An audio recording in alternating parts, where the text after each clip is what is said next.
आज भी हमारे इस कक्षा में सभी का स्वागत है। तो सदा की ही भांति हम आज भी परमेश्वर की स्तुति करके आज की कक्षा में प्रवेश करेंगे।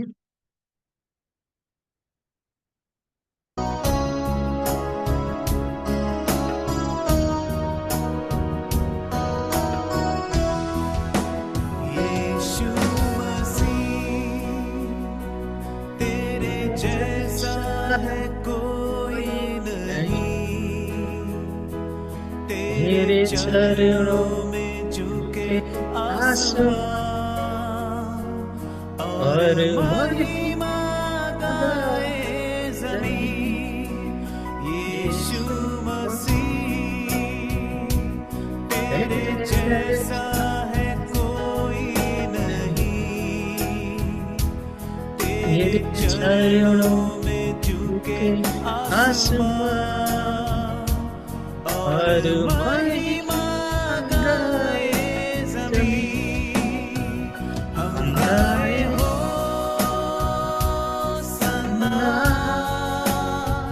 तू राजाओं का है राजा, तेरी महिमा होवे सदा। तू है प्रभु हमारा खुदा, हम गाए हो सना, तू राजाओं का है राजा, तेरी महिमा होवे सदा। तू है प्रभु हमारा खुदा। हालेलुया। हमें परमेश्वर की स्तुति हो, महिमा हो। तो आइए, इस समय हम सभी कक्षा के लिए प्रार्थना में जुटेंगे। धन्यवादी, धन्यवाद की योग्य महान जीवित और एकमात्र पवित्र पिता परमेश्वर, हम आज भी परमेश्वर के शरण में आए हैं। पिता परमेश्वर ने हमें आज भी जीवन दिया है और अपने वचनों के माध्यम से सत्य और झूठ, बाइबल के अनुसार सही और गलत को पहचानने में सहायता कर रहा है। पिता कल तक शायद हम अनजाने में, ना जानते हुए परमेश्वर के इन वचनों को पढ़ते तो थे पर समझ नहीं पाते थे। विभिन्न प्रकार की व्याख्याएं हमने सुनी थी, परंतु इन वचनों के माध्यम से, खुली हुई पुस्तक के वचनों के माध्यम से हम धीरे धीरे एक एक करके हमने जो सीखा था और बाइबल के अनुसार जो है उसको स्पष्ट तरीके से जान रहे हैं। पिता यहाँ पर उपस्थित परमेश्वर के संपूर्ण सुंदर जनों के लिए प्रार्थना करते हैं। पिता हर एक जन परमेश्वर के इन वचनों के माध्यम से सत्य और झूठ की पहचान कर सके। पिता बाइबल के आधार में सही और गलत की परिभाषा को जान करके उसको पहचान सके। पिता दूसरे आगमन के समय केवल और केवल दिन के संतान, ज्योति के संतान ही तो यीशु को स्वीकार कर सकेंगे, उद्धार प्राप्त कर सकेंगे। और ज्योति के संतान और अंधकार के संतान दोनों विश्वासी मध्य ही दिखाई पड़ेगा, ये प्रतिज्ञा है। तो इसलिए वचन की अज्ञानता में रह करके अंधकार के संतान बनने वाले विश्वासी नहीं, परंतु प्रकाशित वचनों को जान करके, नए नियम के भविष्यवाणी पूर्तियों के वचनों को जान करके ज्योति के संतान के रूप में, दिन के संतान के रूप में परिवर्तित हो सकने के लिए संपूर्ण को सहायता कीजिए। पिता स्वर्गीय ज्ञान बुद्धि विवेक से परिपूर्ण कीजिए। पिता इन कक्षाओं में आने के लिए हो सकता है बहुत सारी दुविधा हो, बाधाएं हो, अड़चने हो, उन सभी परमेश्वर के हाथ में मैं समर्पण करता हूँ। पिता आपको सभी बात मालूम है। शैतान के द्वारा आने जाने वाले उस छल भ्रम को जीत सके, निरंतर इन कक्षाओं के माध्यम से सच्चे परमेश्वर की पहचान कर सके और सच्चे परमेश्वर के रहने वाले स्थान को, सत्यता के स्थान को जान सके और वहां पर जा सके। पिता कठिनाई हो सके, प्रार्थना करते हैं। और आज भी कक्षाओं के माध्यम से जो बात हम सीखेंगे उसको केवल ज्ञान के रूप में मात्र न लेकर के वचन को महसूस कर सके, भिन्नता महसूस कर सके, सिकाई को, शिक्षाओं को पहचान सके और सत्य के मार्ग को अनुसरण कर सके, सत्य के स्थान पर आ सके। पिता प्रार्थना करते हैं। आज भी संपूर्ण चीजों के लिए धन्यवाद चढ़ाते हुए संपूर्ण विनती प्रार्थनाएं उद्धारकर्ता प्रभु यीशु ख्रिस्ट के नाम में चढ़ाते हैं। आमीन। आप सभी को पुनः स्वागत है 3 दिन के बाद। तो कैसे हैं आप सभी? खुश हैं? कैसा हो रहा है उधर आप सभी के पास भारत में मौसम परिस्थिति? ठंडी कितनी है? इधर तो धीरे धीरे कम हो रही है शायद। उधर मैं यहाँ देख पा रहा हूँ आप सभी आप टी शर्ट लगा कर भी बैठे हुए हैं। इसका मतलब उधर गर्मी है, ठंडी उतनी ज्यादा नहीं है। तो आप सभी जैसे भी हैं सुरक्षित रहिएगा। तो हम क्या करें, आज की कक्षा में हम प्रवेश करते हैं। कक्षा में जाने से पहले जो हमने शुक्रवार को सीखा था उसको थोड़ा हम समझने का, पुनः स्मरण करने का प्रयास करें। हमने क्या सीखा था शुक्रवार को? आप सभी को याद है कि भूल गए? शुक्रवार के समय हमने जो सीखा था उसका शीर्षक क्या था कक्षा का? चलिए, दृष्टांत किया गया ज्योति और अंधकार के विषय में। मुख्यतः हमने देखा था ज्योति की संतान और अंधकार के संतान के विषय में। विचार कीजिए, आप सभी ने ये वचन तो पहले भी बहुत बार सुना होगा कि दूसरे आगमन के समय प्रभु यीशु चोर के समान आएंगे, रात में आएंगे। उनको स्वीकार करने वाले उद्धार को प्राप्त होंगे। ये वचन आप सभी ने सुना था। परंतु विचार कीजिए पुनः, ये जो ज्योति अंधकार, ज्योति के संतान अंधकार के संतान, दिन रात कहा जा रहा है, क्या ये भौतिक है? नहीं, आत्मिक मतलब है इसका, आध्यात्मिक मतलब है। अगर हम बाइबल के अंदर जाकर के देखें तो आत्मिक ज्योति का मतलब क्या था? ज्योति, आत्मिक ज्योति, इसका मतलब क्या था? एक नंबर में वचन, जीवन का वचन। और वो वचन जिसके पास है वो मनुष्य भी ज्योति है, ज्योति है। और अंधकार किसे कहा गया? अंधकार, वचन की अज्ञानता को अंधकार कहा गया। जैसे हम सामान्य रूप से भी बोलचाल की भाषा में भी प्रयोग करते हैं। अगर हम किसी चीज में अज्ञान है, अज्ञानी है, हमको उसकी समझ नहीं, तो हम क्या कहते हैं? मैं उस विषय में अंधकार में हूँ, मुझे उसका ज्ञान नहीं। इस व्यक्ति ने मुझे अंधेरे में रखा, उसका ज्ञान नहीं था, नहीं दिया। तो वैसे ही परमेश्वर की वचनों की अज्ञानता, और विशेष करके जो भविष्यवाणी की वचनों है, वो भविष्यवाणी की वचनों के विषय में अज्ञान रहना या फिर अपने विचार से उसको व्याख्या करना, उसको आत्मिक रूप से अंधकार कहा गया है, अज्ञानता को। और जो अज्ञानी लोग हैं उसे भी अंधकार कहकर कहा गया है, अंधकार की संतान। तो ऐसे जो ज्योति है और अंधकार है वो एक ही विश्वासी के संसार में दिखाई पड़ता है। जैसे हम भौतिक रूप से भी अगर देखें तो दिन और रात को किस चीज के आधार पर हम अलग करते हैं? दिन और रात किस चीज के आधार से? ज्योति के आधार से। सामान्य भाषा में अगर कहें तो सूर्य के आधार से। जब सूरज निकल कर आता है तो उस समय से दिन शुरू, और सूरज ढल जाए तो रात शुरू। वैसे ही आत्मिक रूप से सूरज, ज्योति। अगर भजन संहिता की पुस्तक में हम जाकर के देखें तो सूरज, परमेश्वर को सूरज कहा गया है, सूर्य। और यूहन्ना 1 अध्याय में अगर जाकर के देखें तो परमेश्वर के वचन के अंदर ज्योति है, ये कहा गया है। तो अंधकार का समय कौन सा समय है? जब वचन नहीं है, वो समय परमेश्वर का वचन स्पष्ट मालूम नहीं। कोई ये व्याख्या कर रहा है, कोई वो व्याख्या कर रहा है, एक ही वचन को अपने अपने विचार की व्याख्या दे रहा है। विभिन्न संप्रदाय हैं, विभाजन है। क्यों? क्योंकि अंधकार में है, वास्तविक ज्ञान नहीं। परंतु जब ज्योति आएगा उस समय विभाजन होगा, दिन के संतान और अंधकार के संतान के रूप में। विचार कीजिए, पहले आगमन के समय ज्योति के रूप में कौन आए? कौन आए ज्योति के रूप में? सभी को बहुत अच्छे से मालूम होगा। जगत की ज्योति कहकर हम किसे जानते हैं?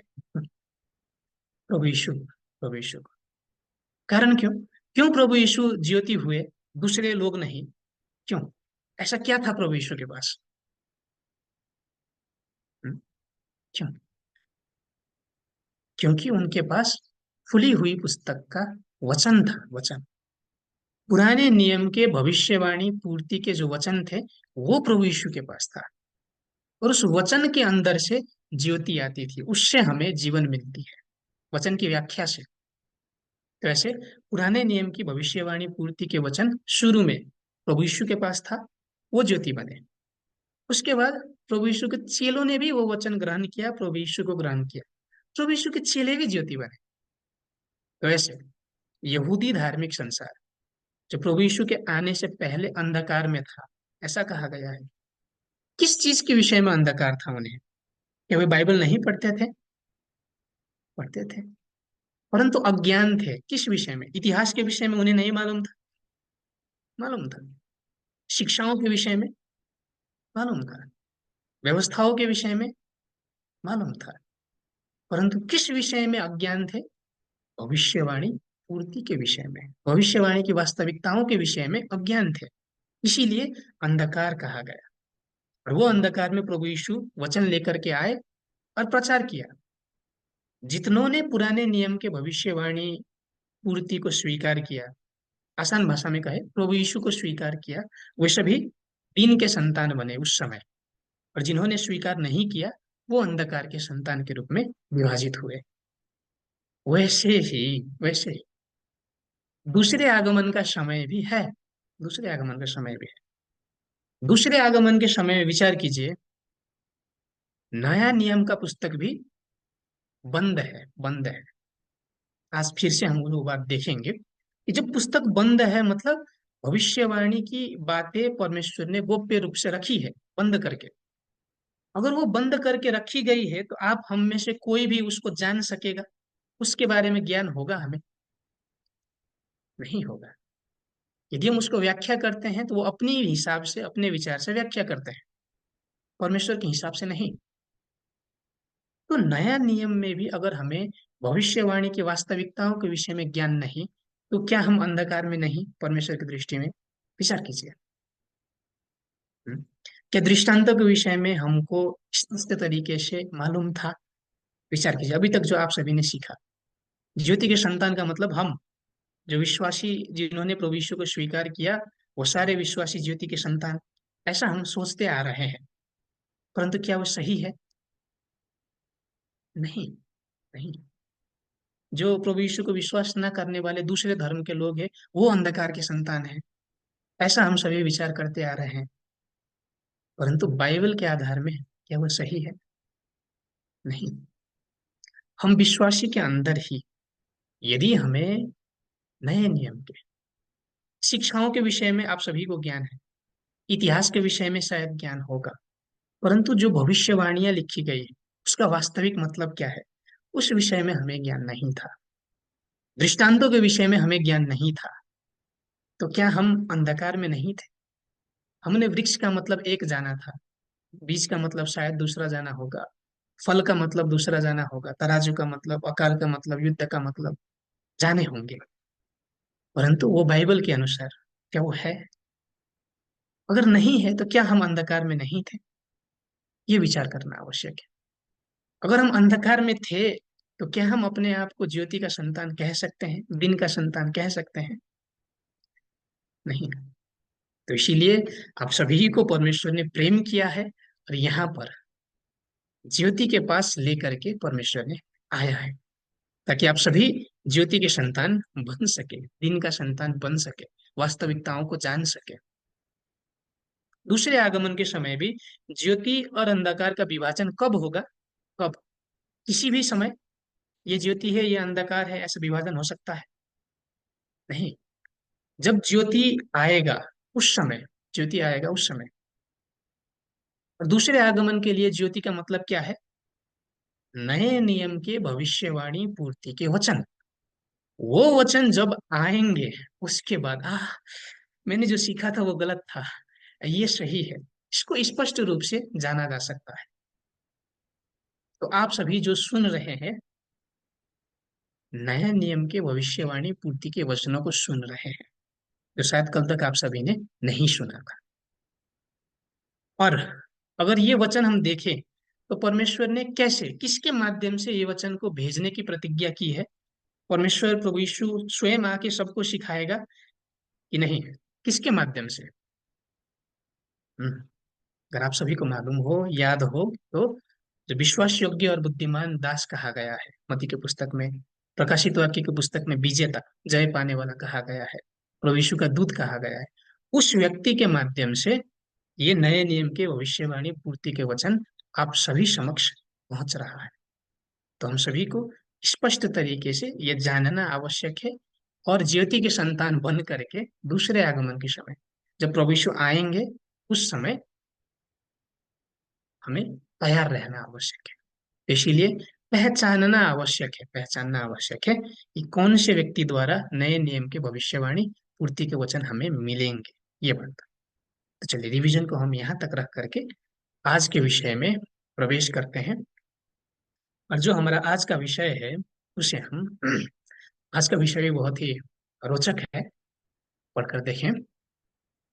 जो हमारा शीर्षक है, दृष्टांत किया गया दीवट, बत्तीदान और सामदान भी कहीं कहीं उल्लेख किया गया है। तो इसके विषय में आज हम देखेंगे, दृष्टांत किया गया दीवट सामदान के विषय में। और जो दृष्टांत का पद है वो प्रकाशित वाक्य 1 अध्याय का 20 पद, उसके विषय में हम देखेंगे। तो एक बार हम हमारा मुख्य पद है उसको पढ़ करके देखें क्या लिखा गया है।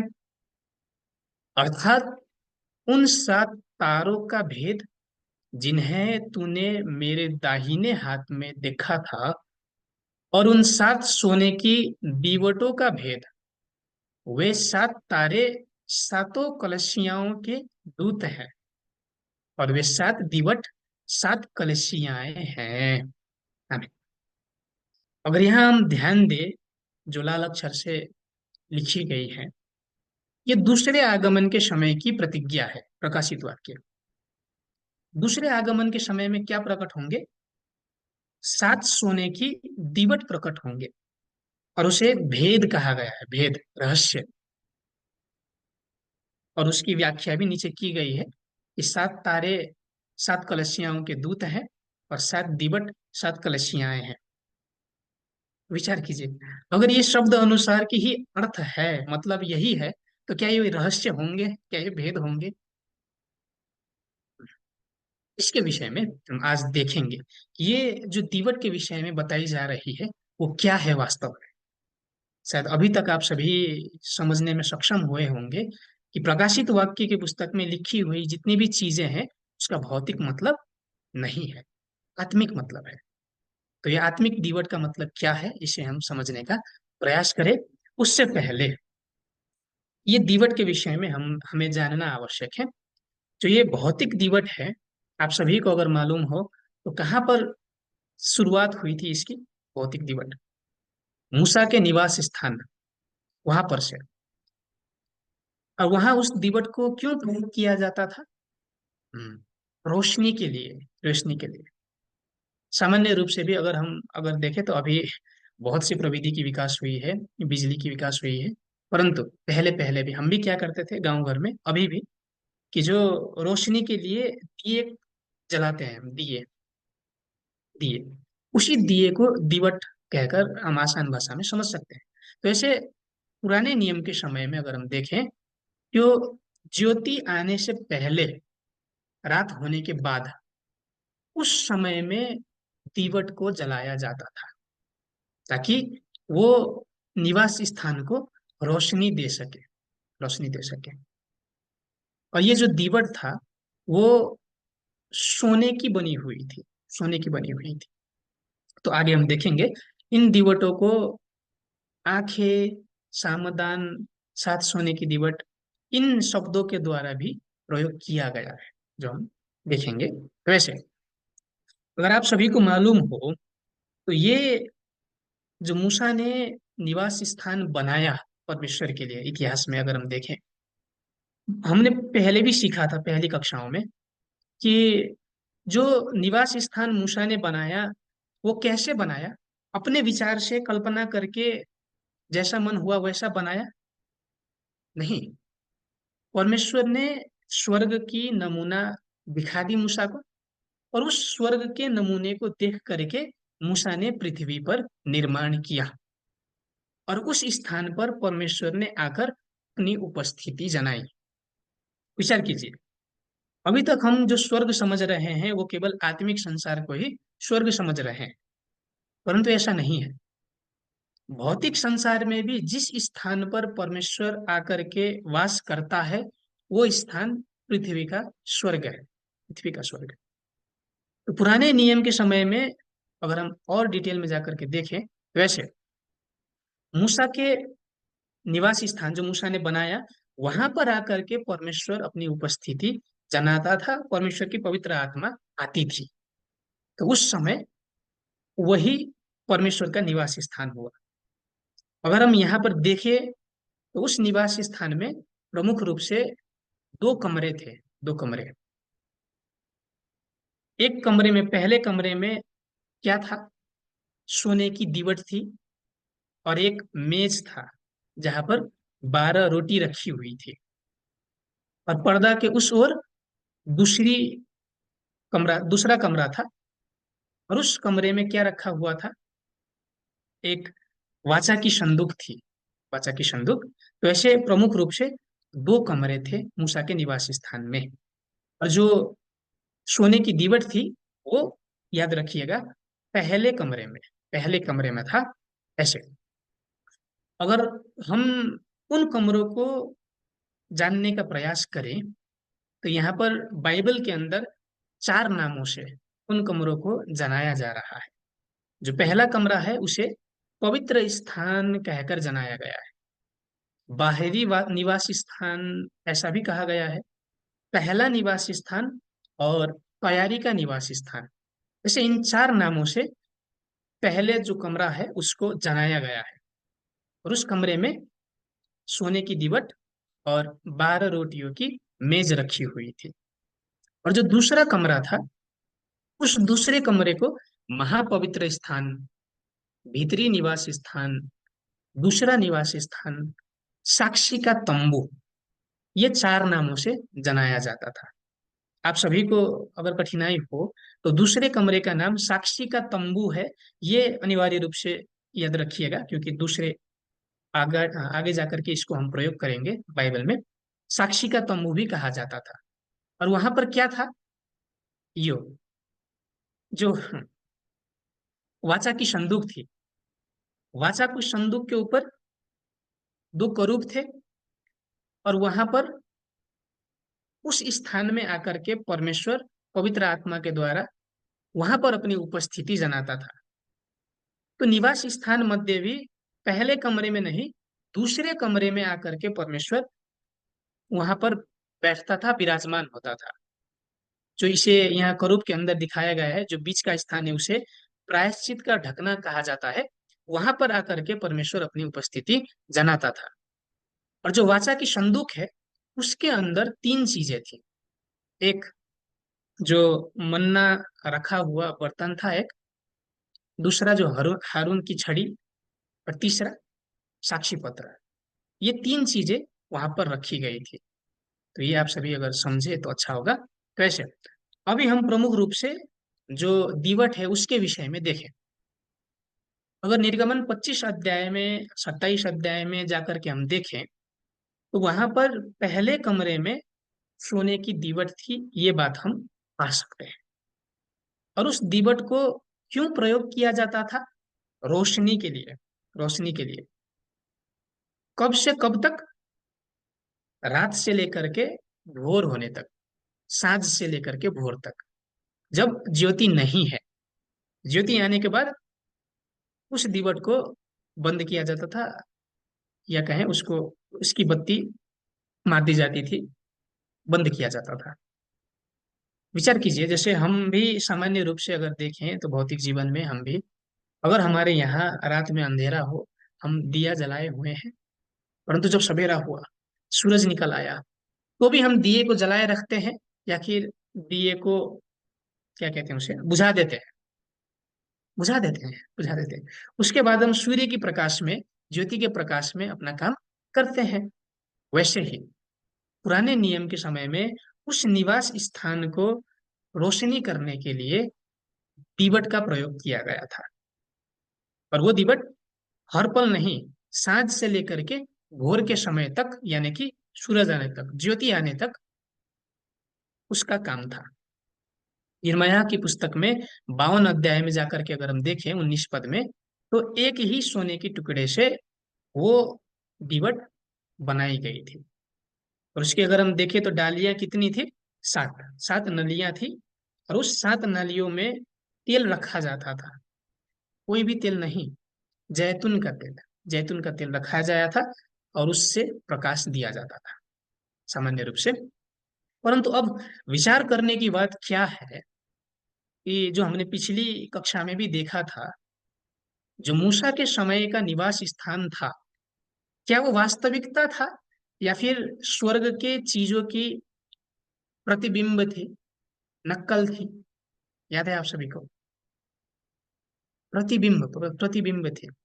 अगर हम इब्रानियों की पुस्तक 9 अध्याय में जाकर के देखें, तो वहां पर जो निवास स्थान है, मूसा के द्वारा बनाई गई निवास स्थान, उसको दृष्टांत कहकर कहा गया है।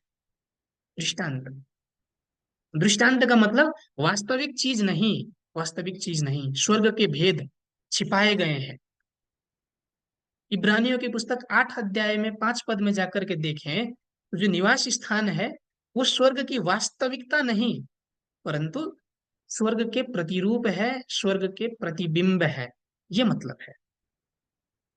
तो ऐसे जो परमेश्वर ने मूसा को दिखाया, वास्तविक स्वर्ग नहीं दिखाया, स्वर्ग का प्रतिबिंब दिखाया, और उसको देख करके मूसा ने बनाया सारी चीजें। तो विचार कीजिए, अगर मूसा का निवास स्थान प्रतिबिंब है, तो उसकी वास्तविकता भी होनी चाहिए कि नहीं? वास्तविकता होनी चाहिए, होनी चाहिए। तो जो मूसा ने बनाया 2 कमरा, उसका भी वास्तविकता होना चाहिए। जो पहले कमरे के अंदर है दीवट, उसका भी वास्तविकता होनी चाहिए। दूसरा कमरा है, उसमें रखी गई सारी चीजों का भी वास्तविकता होना चाहिए। और वो क्या है, वो हम देखेंगे आज, विशेषकर दीवट के विषय में आज हम देखेंगे। और उसकी वास्तविकता हम कहाँ जा करके पाते हैं? प्रकाशित वाक्य की पुस्तक में। अगर हम दूसरे आगमन के समय देखें, प्रकाशित वाक्य अगर आप 4 अध्याय पढ़ें, तो वहां पर जो प्रभु यीशु के चेले हैं, यूहन्ना, उनको प्रभु यीशु ने स्वर्ग दिखाया है, स्वर्ग। और वो स्वर्ग में उन्होंने एक संरचना देखी। और वहां पर अगर हम जाकर के देखें, तो ये 7 दीवट के विषय में, 7 दीपक के विषय में बताया गया है। एक बार हम प्रकाशित वाक्य 4 के 5 पद को पढ़कर देखें। उस सिंहासन में से बिजलियां और गर्जन निकलते हैं, और सिंहासन के सामने आग के 7 दीपक जल रहे हैं।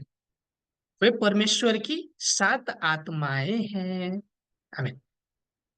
अगर हम यहाँ देखें, स्वर्ग में जो जल रही 7 दीपक है, वह वास्तविकता में दीपक नहीं, परंतु क्या है? परमेश्वर की 7 आत्माएं हैं।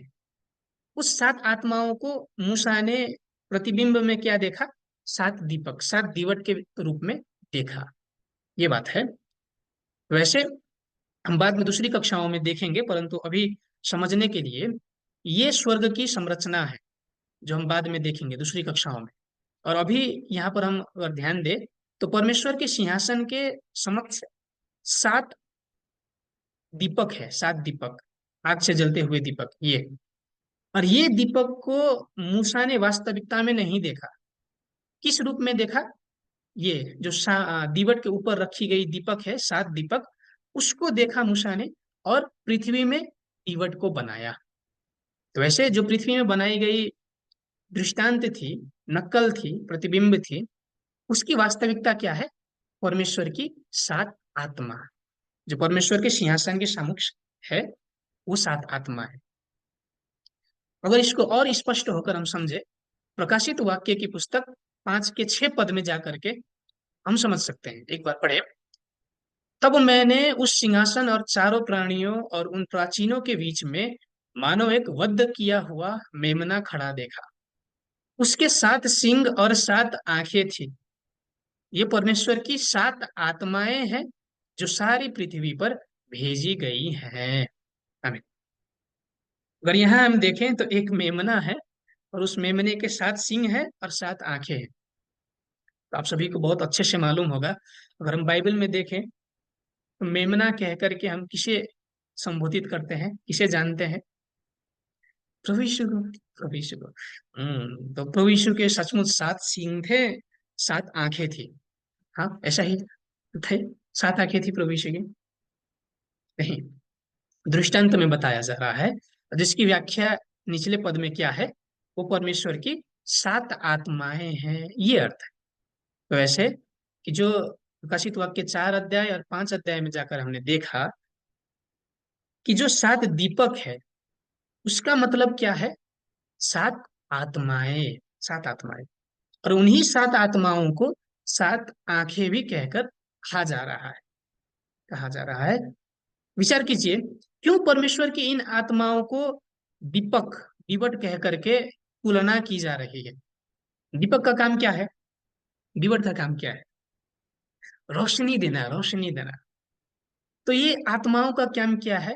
कि जो अंधकार हुए हमारे हृदय हैं, परमेश्वर के वचन की अज्ञानता से भरे हमारे हृदय, उसको प्रज्वलित करना, उसको प्रकाश देना। तो इसीलिए इन 7 आत्माओं को दीपक से तुलना किया गया है। और दूसरी बात, आंखें क्यों कही गई? आंखों का काम क्या है? आंखों का काम देखना, देखना, कहाँ क्या हो रहा है, निरीक्षण करना। तो ये 7 आत्माएं परमेश्वर का काम कहाँ कहाँ कैसे कैसे हो रहा है, उसकी सुपरिवेक्षण, निरीक्षण करती है। तो इसीलिए 7 आत्माओं को 7 आंखें भी कहकर कहा गया है। तो ऐसे अब आप सभी को स्पष्ट होना आवश्यक है कि जो दीवट है उसका मतलब क्या हुआ, अभी तक हमने समझा, आत्मा। परंतु विचार कीजिए, क्या वो आत्मा स्वयं ही आकर के काम कर सकती है? आत्मा आपसे आप ही आकर के काम कर सकती है, या फिर आत्मा को काम करने के लिए शरीर की आवश्यकता है? शरीर की आवश्यकता है। जो परमेश्वर की ये 7 आत्माएं हैं, वो भी शरीर के माध्यम से काम करती है। और जो शरीर में आकर के ये 7 आत्माएं काम करती है, आत्मा और वो कामदार दोनों मिल करके दीवट की वास्तविकता बनती है। एक बार हम ऐसा ही है कि नहीं उसको चेक करें। यशायाह की पुस्तक 29 अध्याय में 10 पद पर अगर हम जाकर के देखें, तो जो आंखें हैं उसे नबी कहकर कहा गया है। परमेश्वर ने नबी रूपी आंखों को बंद कर दिया है। एक बार पढ़कर देखें। यहोवा ने तुमको भारी नींद में डाल दिया है, और उसने तुम्हारी नबी रूपी आंखों को बंद कर दिया है, और तुम्हारे दर्शी रूपी सिरों पर पर्दा डाला है। तो जो आत्मिक आंख है उसे नबी से भी तुलना किया जा रहा है। कारण क्यों? क्योंकि जो हम विश्वास के संसार है, अपने विश्वास का जीवन है, उसे किसके माध्यम से देखते हैं? अपने पास्टर के माध्यम से देखते हैं। पास्टर जैसा सिखाता है वैसा ही हम करते हैं। तो ये संसार कैसा है? विश्वास का संसार। उसको देखने का आंख हमारा क्या है? हमारा पास्टर है, नबी। तो इसीलिए उसको, पास्टर को भी आंख कह करके बताया जा रहा है, दृष्टांत किया जा रहा है। तो वैसे कि आत्मा हमेशा किसको प्रयोग करके? पास्टर को प्रयोग करके वचन देती है। वचन, परमेश्वर भी वचन के माध्यम से हमें प्रकाश देना चाहता है, परंतु कैसे? सिर्फ आप सभी सोए हुए हैं वहां डायरेक्ट आप सभी को आकर के इसका मतलब ये कहकर परमेश्वर देगा? नहीं। किसी एक व्यक्ति के माध्यम से, आसान भाषा में कहें तो पास्टर के माध्यम से वचन देगा, प्रकाश देगा। तो ऐसे जो आत्मा है, वो आत्मा शरीर को प्रयोग करती है, शरीर के माध्यम से वचन को देती है। तो जो आत्मा और कामदार है, वो दोनों मिल करके आत्मिक रूप का दीवट बनती है। तो इस चीज को आप सभी को समझना आवश्यक है। जो दृष्टांत किया गया आंख है, दीवट है, कहीं कहीं सामदान भी किसी किसी वर्जन में लिखा गया है, तो उसका मतलब क्या है? आत्मा और कामदार, उस आत्मा के द्वारा प्रयोग किया गया शरीर, ये अर्थ है। अब इसको विचार करना आवश्यक है। आप सभी ध्यान दे करके इसको समझिएगा और पहचानिएगा। तो ये परमेश्वर की 7 दीपक है, 7 आत्माएं हैं। वो क्या करती है?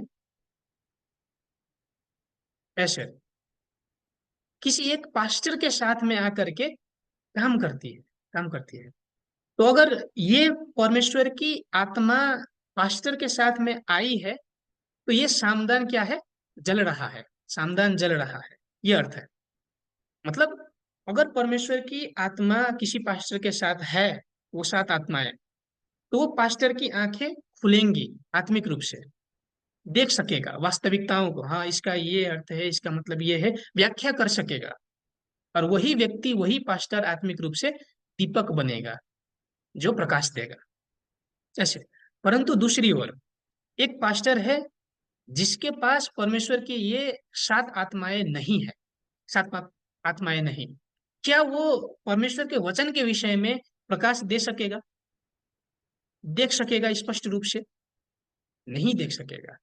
तो उसी पास्टर को, उसी व्यक्ति को आत्मिक रूप से अंधा कहकर कहा गया है। पास्टर ही है, विश्वासी ही है, परंतु यदि परमेश्वर की ये आत्माएं आकर के उनके साथ काम करती है, वो देख सकते हैं, वचन की वास्तविकताओं को समझ सकते हैं। परंतु यदि नहीं, तो वो नहीं जान सकते, आत्मिक रूप से अंधे रहते हैं। और इन्हीं को सामदान का जो दीपक है वो बुझा हुआ है। दीवट का जो दीपक है वो बुझा हुआ है। आत्मा साथ में है तो दीपक जल रहा है दीवट की, परंतु आत्मा साथ में नहीं, केवल पास्टर है, आत्मा नहीं, तो वो दीपक नहीं है, दीपक नहीं है। ये जानना आवश्यक है। अगर हम मत्ती 6 अध्याय में जाकर के देखें, तो जो हमारे आंखें हैं शरीर की, उन आंखों को शरीर का दिया कहकर कहा गया है। यदि हमारी आंखें स्वस्थ है, तो हमारी संपूर्ण शरीर भी स्वस्थ होंगी, ये बातें लिखी गई है। तो ऐसे आत्मिक रूप से अब आप सभी ने जाना कि जो दृष्टांत किया गया दीवट है, उसका मतलब क्या है? आत्मा और कामदार, ये मतलब है। अब विचार कीजिए, ये तो हमने अभी तक मूसा के निवास स्थान की बातें देखी, परंतु इसकी वास्तविकता क्या है? हम्म, अगर हम इब्रानियों की पुस्तक 9 अध्याय में पुनः जाकर के देखें, 9 से 10 पद तक, तो जो मूसा का निवास स्थान है वो दृष्टांत है। कब तक के लिए? कि जब तक सुधार का समय नहीं आएगा, तब तक सुधार का समय। और वो सुधार का समय कब है? जब वास्तविकता प्रकट होंगी, उस समय वास्तविकता। पुराने नियम के जितने भी भविष्यवाणी थे, वो कब प्रकट हुए वास्तविकता में? कब? प्रभु यीशु के पहले आगमन के समय। पहले आगमन के समय जितनी भी भविष्यवाणियां थी, वो सारी की वास्तविकता प्रकट हुई प्रभु यीशु से संबंधित। तो ऐसे जो मूसा के वास स्थान, निवास स्थान, 2 कमरे, पहले कमरे का प्रतिनिधित्व किसने किया? दीवट ने। और दूसरे कमरे में ये जो वाचा की संदूक है, जहां पर परमेश्वर उपस्थिति जनाता था। ऐसे ये 2 कमरे मध्य भी परमेश्वर पहले कमरे में नहीं, पवित्र स्थान में नहीं, परंतु महापवित्र स्थान में, महापवित्र स्थान में आकर के परमेश्वर विराजमान होते थे, वहां पर अपनी उपस्थिति जनाते थे। ये आप सभी को स्पष्ट रूप से जानना होगा। अब पहले आगमन के समय में ये दीवट की वास्तविकता भी दिखाई पड़नी चाहिए, दूसरे कमरे की वास्तविकता भी दिखाई पड़नी चाहिए। वो कौन है? एक बार हम बाइबल के माध्यम से उसे जानने का प्रयास करें।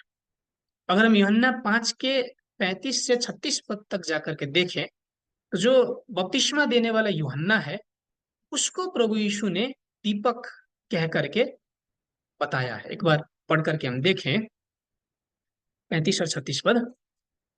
वह तो जलता और चमकता हुआ दीपक था, और तुम्हें कुछ देर तक उसकी ज्योति में मगन होना अच्छा लगा।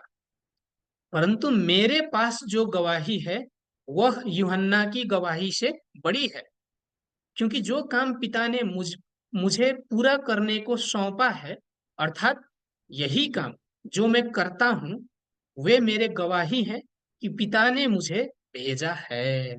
आमीन।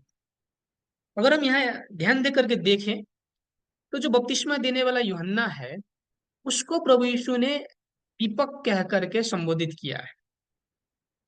उसकी गवाही छोटी है, परंतु जो प्रभु यीशु की गवाही है, बपतिस्मा देने वाले यूहन्ना से भी बड़ी है, ये बताया जा रहा है। इसका मतलब विचार कीजिए, प्रभु यीशु के आने से पहले, एक बार हम इन चित्रों को पुनः विचार करें। जो मूसा के निवास स्थान था, उस निवास स्थान में, महापवित्र स्थान में प्रवेश करने के लिए, क्या पहला कमरा में प्रवेश किए बिना उस दूसरे कमरे में जाया जा सकता था? पवित्र स्थान में प्रवेश किए बिना महापवित्र स्थान में प्रवेश किया जा सकता था? नहीं। तो जब वास्तविकता दिखाई पड़ेगी, तो पवित्र स्थान की वास्तविकता पहले दिखाई पड़ेगी, अर्थात विवट दिखाई पड़ेगा, और उसके बाद महापवित्र स्थान जहां परमेश्वर रहेगा, वो स्थान दिखाई पड़ेगी। तो दीवट के वास्तविकता के रूप में पहले आगमन के समय बपतिस्मा देने वाले यूहन्ना प्रकट हुए। क्यों? क्योंकि उन्होंने भी वचन दिया उस समय, पश्चाताप का वचन दिया, पश्चाताप करो, मन फिराओ, ये वचन दिए। परंतु उसके बाद जो आए प्रभु यीशु, उन्होंने भी वचन प्रचार किया। तो आप सभी को क्या लगता है, क्या जो बपतिस्मा देने वाले यूहन्ना थे, उनके पास पुराने नियम के भविष्यवाणी पूर्ति के सारे वचन थे कि नहीं? सारे वचन बपतिस्मा देने यूहन्ना के पास नहीं। नहीं। ज्योति और दीपक का अगर हम तुलना करें, तो ज्योति का प्रकाश बड़ा होता है और जो दीपक का प्रकाश छोटा होता है। बपतिस्मा देने वाले यूहन्ना का जो प्रकाश था, वो दीपक के समान था। पूर्ण रूप से उसको ज्ञान नहीं था, भविष्यवाणी पूर्ति के वचन। परंतु जो उनके बाद आए ज्योति के रूप में प्रभु यीशु, उनके पास पूर्ण रूप से भविष्यवाणी पूर्ति के वचन, पुराने नियम के भविष्यवाणी पूर्ति के वचन थे। तो ऐसे बपतिस्मा देने वाला यूहन्ना के बाद प्रभु यीशु प्रकट हुए। तो ये वास्तविकता, मूसा के निवास स्थान की वास्तविकता ऐसे दिखाई पड़ी। और इसीलिए जब भविष्यवाणी पूरी होती है, तो केवल एक व्यक्ति नहीं, दो व्यक्ति दिखाई पड़ते हैं, दो समूह। पहले पवित्र स्थान की वास्तविकता, जो आकर के मार्ग तैयारी करता है, इसीलिए हमने उसे तैयारी का वासस्थान भी कहा था, अगर आप सभी को याद हो। और दूसरा, जो आकर के प्रकाशित वचन की प्रचार करता है, महापवित्र स्थान की वास्तविकता, आत्मिक रूप से ज्योति। तो ऐसे अगर हम इसकी वास्तविकता को समझने का प्रयास करें, तो दीवट की वास्तविकता के रूप में बपतिस्मा देने वाला यूहन्ना प्रकट हुआ। और ये वाचा की संदूक के अंदर रखा गया। ये विचार कीजिए, जो मन्ना, मन्ना का मतलब क्या है? खाने वाली चीज है। उसका आत्मिक मतलब हमने सीखा था, भोजन का आत्मिक मतलब वचन। पुराने नियम के भविष्यवाणी पूर्ति के वचन किसके हृदय में था? प्रभु यीशु के हृदय में। तो ये मन्ना रखा हुआ जो ये बर्तन है, क्या कहा जाता है हिंदी में, उसकी वास्तविकता भी प्रभु यीशु ही थे। जो हारून की छड़ी क्या थी? पुनः जीवित हुई थी, सूख कर भी। प्रभु यीशु ही उसकी वास्तविकता के रूप में 3 दिन के बाद पुनः जीवित हुए। और तीसरी क्या थी यहाँ? वाचा, जो साक्षी पत्र, पत्थर पर लिखा गया साक्षी पत्र, वचन, वो भी किसके हृदय में लिखा गया था? प्रभु यीशु के विषय में लिखा गया था, हृदय में। तो इसकी वास्तविकता के रूप में प्रभु यीशु दिखाई पड़े। दूसरे निवास स्थान के, महापवित्र स्थान के वास्तविकता के रूप में प्रभु यीशु दिखाई पड़े। और प्रभु यीशु ने परमेश्वर कहाँ आकर के वास किया? परमेश्वर ने बपतिस्मा देने यूहन्ना के समूह में कि प्रभु यीशु के समूह में आकर वास किया? प्रभु यीशु के समूह में, प्रभु यीशु के समूह में। तो ऐसे जो मूसा के निवास स्थान की 2 कमरे थी, उसकी वास्तविकता पहले आगमन के समय बपतिस्मा देने वाला यूहन्ना और प्रभु यीशु ऐसे हुए। और उस समय स्वर्ग कहाँ था? प्रभु यीशु का समूह, क्योंकि वहां पर प्रभु परमेश्वर आकर के निवास करता था, वास करता था। इसे और आत्मिक रूप से अगर हम समझें, तो जो बंद पुस्तक है, बंद पुस्तक का मतलब भविष्यवाणी, भविष्यवाणी में ही सीमित है। उसकी वास्तविकता किसी को मालूम नहीं। आत्मिक रात का समय, वचन का ज्ञान नहीं। जो यहूदी धार्मिक संसार था, वो प्रभु यीशु और यूहन्ना के आने से पहले, बपतिस्मा देने यूहन्ना के आने से पहले आत्मिक रूप से रात में था। वचन का मतलब मालूम नहीं था, भविष्यवाणी के वचन के विषय में। परंतु उसके बाद सीधे ज्योति नहीं आई। पहले ज्योति से पहले क्या आई? दीपक को भेजा गया, दीवट को भेजा गया। बपतिस्मा देने वाले यूहन्ना भी परमेश्वर के द्वारा ही भेजा गया था, अपने आप नहीं आया था। विचार कीजिए, इसे अगर हम भौतिक रूप से अगर समझने का प्रयत्न करें, तो मानिए आप सभी 15-20 दिन तक किसी अंधेरे कमरे में आंख पर पट्टी बांध करके आप सभी को रखा गया है। और क्या हुआ, 20 दिन के बाद आप सभी को निकाल करके सीधे ज्योति के समक्ष, सूरज के समक्ष, सूरज के प्रकाश के समक्ष ले जा करके आंख खोल दी गई। तो क्या आप देख सकेंगे उस समय? नहीं देख सकेंगे। आंख बिगड़ जाएंगे, अंधे भी हो सकते हैं बड़ी रोशनी को अगर हम देखें तो इसलिए क्या किया जाता है कि ऐसे जो कोयले की खदान में काम करने वाले लोग होते हैं, उसे पहले बाहर निकालकर थोड़ी रोशनी में लाया जाता है, उसके बाद बड़ी रोशनी में लाया जाता है। भौतिक रूप से, सांसारिक रूप से अगर हम देखें, तो वैसे ही आत्मिक रूप से भी जो यहूदी धार्मिक संसार अंधकार में था, रात में था, उस समय परमेश्वर ने एक ही बार में बड़ी ज्योति नहीं भेजी। उससे पहले दीपक को भेजा और उसके बाद ज्योति को भेजा। और उस दीपक को कब से कब तक जलाए रखना था? सांझ से लेकर के भोर तक, अगर आप सभी को मालूम हो। जब तक भोर नहीं होता, जब तक ज्योति नहीं आता, तब तक उस दीपक को जलाना है। ज्योति आने के बाद दीपक को बुझाना था। परंतु विचार कीजिए, जो बपतिस्मा देने वाला यूहन्ना है, क्या वो प्रभु यीशु के समूह में गया कि नहीं पहले आगमन के समय? ये हम दूसरी कक्षाओं में देखेंगे। अगर वास्तविकता के अनुसार देखें, तो जो वो दीवट था, दीपक था, उसे बुझा करके ज्योति में जाना आवश्यक था। जब प्रभु यीशु आए, बपतिस्मा देने वाले यूहन्ना को प्रभु यीशु के समूह में जाना आवश्यक था, परंतु उन्होंने ऐसा नहीं किया। नहीं किया, जो हम दूसरी कक्षाओं में देखेंगे। तो ऐसे अंधकार में दीपक के रूप में बपतिस्मा देने वाले यूहन्ना आए, और उसके बाद ज्योति के रूप में प्रभु यीशु आए। प्रभु यीशु क्यों प्रभु यीशु ज्योति हुए? उनके पास पुराने नियम की भविष्यवाणी पूर्ति के वचन थे, इसीलिए। तो ऐसे आप सभी को याद रखना है, दीवट मतलब क्या है? जिसके पास आकर के परमेश्वर की आत्मा काम करती है उस समय। और ये घटना किसी भी समय नहीं दिखाई पड़ती। जब भविष्यवाणी पूरी होती है उस समय दिखाई पड़ती है। उस समय किसी भी समय के सामान्य पास्टर नहीं है, किसी भी समय के सामान्य गोठाले नहीं, सामान्य नबी नहीं। भविष्यवाणी पूरी होने के समय में उस समय प्रकट होने वाले लोग हैं, दो प्रकार के। तो ऐसी वास्तविकताएं वैसे प्रकट हुई। दूसरे आगमन के समय भी आप सभी को क्या लगता है, दूसरे आगमन के समय भी ये वास्तविकताएं प्रकट होंगी कि नहीं?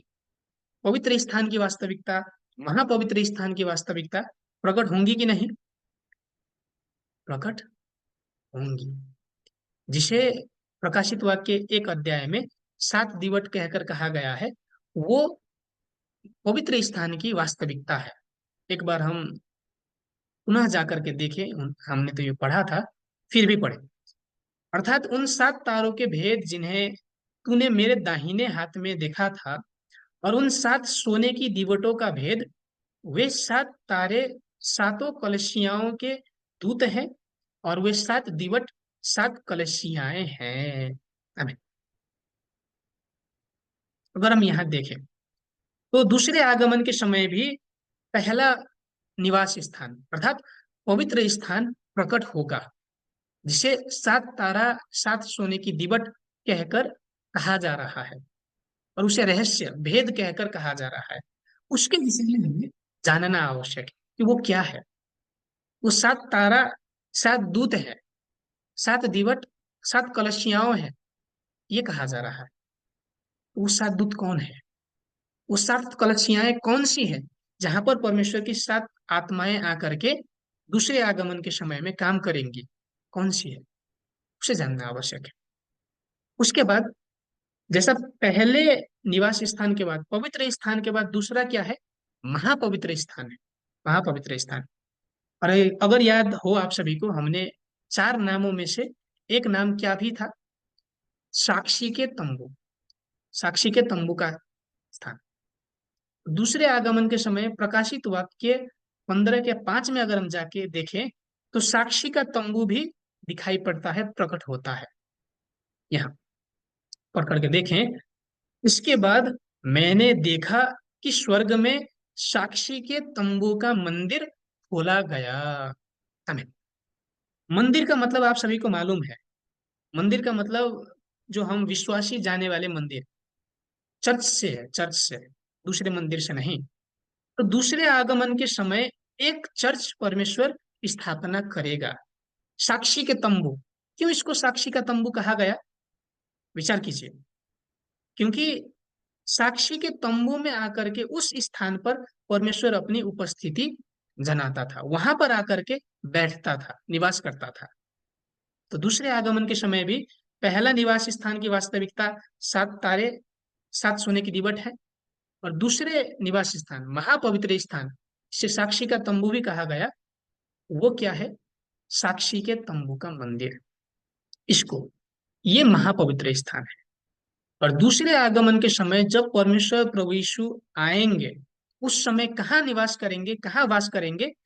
इस स्थान पर, साक्षी के तंबू के पवित्र मंदिर, वहां पर आकर के वास करेंगे। वो चर्च से संबंधित है। वो कौन सा स्थान है उसे जानना आवश्यक है। एक निश्चित है, एक ही है। तो इसीलिए ऐसे दूसरे आगमन के समय जो पवित्र स्थान है, वो 7 दूत, 7 दीवट के रूप में प्रकट होंगे, 7 दूत।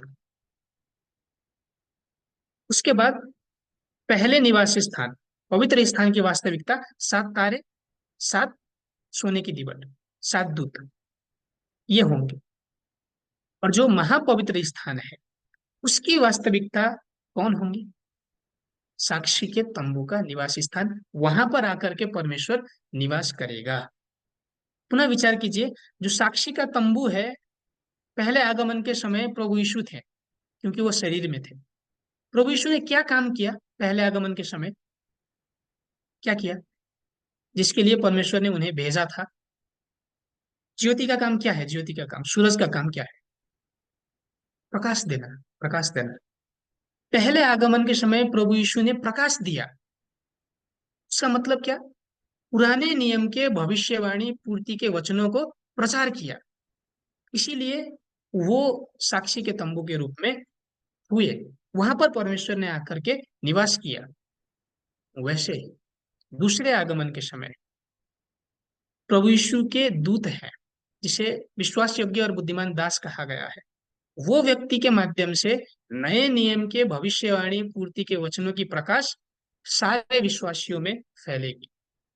और उसी स्थान पर आकर के परमेश्वर निवास करेगा, ये प्रतिज्ञा है। तो ऐसे अगर हम दूसरे आगमन के विषय में समझने का प्रयत्न करें, तो दूसरे आगमन के विषय में भी विचार कीजिए। कल तक हमें दृष्टांतों के विषय में मालूम नहीं था, भविष्यवाणी की वास्तविकताओं के विषय में मालूम नहीं था। वो क्या है उसका मतलब? हम भी आत्मिक रूप से रात में थे, रात में, अंधकार में थे, क्योंकि पुस्तक बंद था, किसी को उसका मतलब मालूम नहीं था। और उसके बाद अंधकार के उस समय में, यहाँ माफ कीजिएगा, यहाँ यहूदी धार्मिक संसार नहीं, क्रिश्चियन धार्मिक संसार होना चाहिए। क्रिश्चियन धार्मिक संसार जो है दूसरे आगमन के समय अंधकार में है, अंधकार में। क्यों? क्योंकि भविष्यवाणी की वास्तविकताओं को नहीं मालूम। जो हम पढ़ते हैं उसे शाब्दिक व्याख्या करते हैं, शब्द के अनुसार ही व्याख्या करते हैं, जो कि बाइबल के अनुसार सही नहीं है, परमेश्वर की व्याख्या नहीं है। तो वैसी अवस्था में परमेश्वर क्या करेगा? दूसरे आगमन के समय भी दीपक को भेजेगा। दीपक को पहले उसका काम क्या होगा? सांझ से लेकर के भोर तक काम करना, जैसे कि बपतिस्मा देने वाले यूहन्ना ने किया, वैसे ही। और उन दीपक को क्या कहा गया है बाइबल में?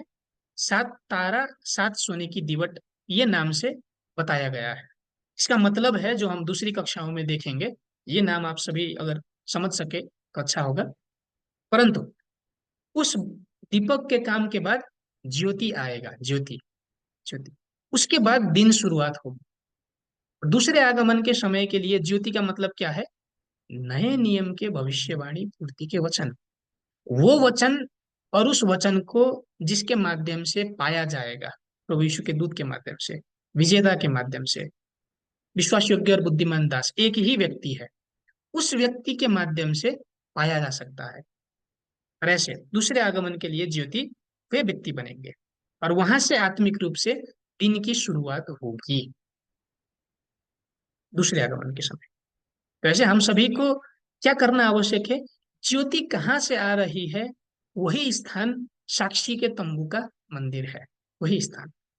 तो इसलिए उस स्थान को जानना आवश्यक है, जहां परमेश्वर आकर के निवास करेगा। उस स्थान को जान करके वहां पर जाना आवश्यक है, वहां पर रहना आवश्यक है, ताकि दूसरे आगमन के समय हम भी तार प्राप्त कर सके। वैसे अगर हम इसको और सरल तरीके से समझने का प्रयास करें, तो जब पुस्तक बंद था पहले आगमन के समय, पुराने नियम की भविष्यवाणी भविष्यवाणी में ही सीमित थी, वास्तविकता किसी को मालूम नहीं था। उस समय को आत्मिक रूप से रात कहा गया। और जब भविष्यवाणी पूरी होनी शुरू हुई, तब परमेश्वर ने पहले किसे भेजा? दीपक को भेजा, बपतिस्मा देने वाले यूहन्ना को, और उसके बाद ज्योति को, प्रभु यीशु को। और वहां से दिन का शुरुआत हुआ, लोग स्पष्ट रूप से समझने लगे, हाँ इसका मतलब ये, इसका मतलब ये, प्रकाश से। ऐसे और दूसरे आगमन के समय अगर हम देखें, तो प्रभु यीशु ने क्या किया? पुराने नियम की भविष्यवाणी पूर्ति के वचनों को प्रचार किया, और उसके बाद नए नियम के अंदर भी भविष्यवाणी दिए। और वो भविष्यवाणी दृष्टांतों के द्वारा छिपाई गई, और वे कब तक समझ नहीं सकेंगे हम? जब तक वो भविष्यवाणी पूरी नहीं होंगी, तब तक नहीं समझ सकेंगे। तो ऐसे जब तक वो हम समझ नहीं सकते, उसका मतलब हमें मालूम नहीं भविष्यवाणी के विषय में, उसे भी आत्मिक रूप से रात कहा गया है, नए नियम के विषय में। तो ये रात के समय में परमेश्वर एकाएक बड़ा ज्योति नहीं भेजेगा, शुरू में दीपक दीपक को भेजेगा। और वो दीपक की वास्तविकता सात तारे, सात सोने की दीवट कहा गया है, सात दूत, सात दूत। वो सात दूत के माध्यम से शुरू में परमेश्वर काम करेगा दूसरे आगमन के समय, और उसके बाद ज्योति के रूप में नए नियम के भविष्यवाणी पूर्ति के वचनों को लेकर के विजेता प्रकट होंगे। ये बात है, ये वास्तविकता। तो वैसे दूसरे आगमन के समय में हम यदि ज्योति का संतान होना चाहते हैं, दिन का संतान होना चाहते हैं, तो ज्योति को चिनना आवश्यक है, पहचानना आवश्यक है, नए नियम के भविष्यवाणी पूर्ति के वचनों को जानना आवश्यक है। वो किस व्यक्ति से आ रहे हैं, उस व्यक्ति को पहचानना आवश्यक, किसी भी व्यक्ति के माध्यम से नहीं आ सकता। विचार कीजिए, ये नए नियम के भविष्यवाणी पूर्ति के वचन किसी भी गोठाले के माध्यम से, किसी भी पास्टर के माध्यम से संभव है या नहीं? विचार कीजिए, किसी भी नहीं, एक ही व्यक्ति के माध्यम से, एक ही व्यक्ति के माध्यम से। पहले आगमन के समय भी केवल प्रभु यीशु के माध्यम से, और दूसरे आगमन के समय केवल प्रभु यीशु के दूत के माध्यम से। केवल उन्हीं के माध्यम से नए नियम के भविष्यवाणी पूर्ति के वचनों को, वास्तविक प्रकाश को हम जान सकेंगे, स्वीकार कर सकेंगे, समझ सकेंगे वास्तविकताओं को, जिसे विजेता कहकर कहा गया। तो ऐसे अगर हम महापवित्र स्थान में जाना चाहते हैं, तो उसके लिए हमें दीवट को समझना भी आवश्यक है। तो विचार कीजिए, आप सभी के पास, आप सभी के से यही प्रश्न है कि दूसरे आगमन के समय जो दीपक का कार्य है, सात दूत करेंगे, जो हमने देखा, वो सात दूतों की वास्तविक रूप क्या आप सभी को मालूम है? वो सात दूत कौन है, उन्होंने कैसे काम किया, उनका नाम क्या है, वास्तविकता मालूम है? चलिए, जो हम दूसरी कक्षाओं में, आने वाली कक्षाओं में देखेंगे कि ये सात दूत कौन है। तो आप सभी को क्या लगता है कि जो आप सभी यहाँ से वचन प्राप्त कर रहे हैं, वो वचन दीपक के समान लग रहा है या फिर ज्योति के समान? आप सभी क्या लगता है, थोड़ा थोड़ा दीपक के समान या फिर ज्योति के समान, जो वचन आप सभी को यहाँ से पा रहे हैं आप सभी? हम्म, चलिए, तो आप सभी ज्योति के वचन, ज्योति के वचन प्राप्त कर रहे हैं, बड़ी ज्योति है। इसीलिए हम सभी एक एक एक एक बातें स्पष्ट हो रहे हैं। अगर आप सभी ज्योति के वचनों को सुन रहे हैं, प्राप्त कर रहे हैं, तो विचार कीजिए, क्या ये प्रभु यीशु का दूत प्रकट हुआ होगा या नहीं? केवल कल्पना कीजिए, अगर आप सभी के पास वचन आ रहे हैं, क्या ये मेरे वचन है? नहीं, मैंने जान करके नहीं सिखाया, तो इसके विषय में भी आप सभी विचार कीजिए, विचार कीजिए। चलिए, आज की कक्षा के हम निष्कर्ष में आए हैं। जो दृष्टांत किया गया, दीवट है, आंखें हैं, सामदान है, उसका मतलब क्या है? आत्मा और कामदार, ये मतलब है। आत्मा और पास्टर, अगर आसान भाषा में आप समझे, तो आत्मा और उस आत्मा के द्वारा प्रयोग किए जाने वाले पास्टर, उसको दीवट कहकर कहा जा रहा है। पहले आगमन के समय दीपक या दीवट का वास्तविक स्वरूप क्या था? बपतिस्मा देने वाले यूहन्ना, वो दीपक के रूप में प्रकट हुए थे। और दूसरे आगमन के समय दीपक का वास्तविक रूप सात दूत, ये सात तारे जिसे कहा गया है, वो सात दूत के माध्यम से पवित्र आत्मा आकर के नए नियम पूर्ति के समय में काम करेगा। ये सात दूत कौन है, कहाँ प्रकट हुए, कैसे काम किया, ये जानना आवश्यक है। और दूसरी कक्षा में हम दृष्टांत किया गया अंधा बहरा पोशाक, इसके विषय में हम देखेंगे, जानेंगे। तो आज के वचन को हम यहाँ तक रखते हैं। मैं आशा करता हूँ कि आप सभी को समझ आ रहा होगा, समझने में कठिनाई नहीं हो रही होगी। यदि हो रही है तो आप सभी प्रश्न कीजिएगा, वीडियो को दोहरा करके सुनिएगा, देखिएगा। और सबसे महत्वपूर्ण बात, केवल ज्ञान के रूप में नहीं रखिएगा, केवल ज्ञान के रूप में। हाँ, दिवट का मतलब ये है, आत्मा और कामदार, पहले आगमन में ये, दूसरे आगमन में ये, इतना ही नहीं, नहीं नहीं, उससे अपने विश्वास के जीवन को प्रतिबिंबित करना आवश्यक है। अगर हमने सोने के दीवट के विषय में नहीं जाना, तो क्या हम पवित्र स्थान की वास्तविकता को जान सकेंगे? नहीं। अगर हमने पवित्र स्थान की वास्तविकता को नहीं जाना, तो क्या हम महापवित्र स्थान में जा सकेंगे? नहीं जा सकेंगे। उस महापवित्र स्थान में परमेश्वर आकर के वास करता है। पहले आगमन के समय प्रभु यीशु में, दूसरे आगमन के समय साक्षी के तंबू का मंदिर कहा गया है। वो मंदिर कहाँ है, क्या आप सभी को मालूम है? कहाँ है उस मंदिर? वो गंतव्य हमारा वो है, क्योंकि परमेश्वर वहां आकर के वास करेगा दूसरे आगमन के समय।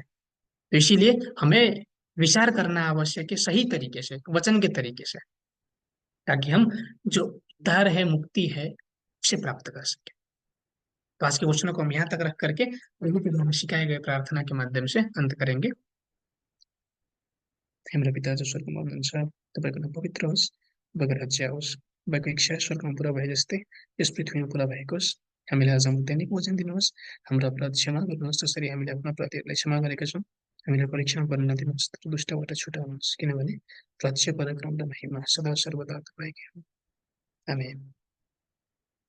परमेश्वर को महिमा के रूप में हम ताली अर्पण करेंगे। जब से आप सभी आराम कीजिएगा, बुधवार के अक्ष में पुनः वेट करेंगे। जब से